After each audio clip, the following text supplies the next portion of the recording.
Bilirsiniz ki, ölkədə şəhidlərin anım günüdür.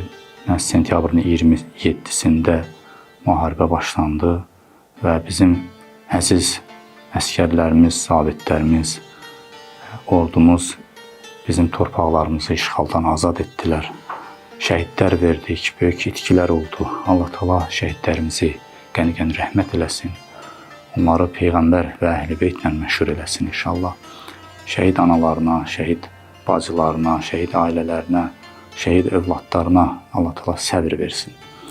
Onlar həmişə bizim qəlbimizdə yaşayacaqlar, xalqımızın qəlbində yaşayacaqlar və şəhidlər heç vaxt ölməyəcək. Heç vaxt unudulmayacaq. Bu Allahın vədidir, bu Allahın göstərişidir həmçinin. Şəhidlər sanki Kərbəla şəhidlərinə qarşılar. Elə bizim şəhidlərimiz də həqiqətən bunu layiq idilər. Onlar hamısı Ya Hüseyn dedilər, İmam Hüseyni xatırlayıb döyüşə qatıldılar. Allah Taala bir daha onları rəhmət eləsin.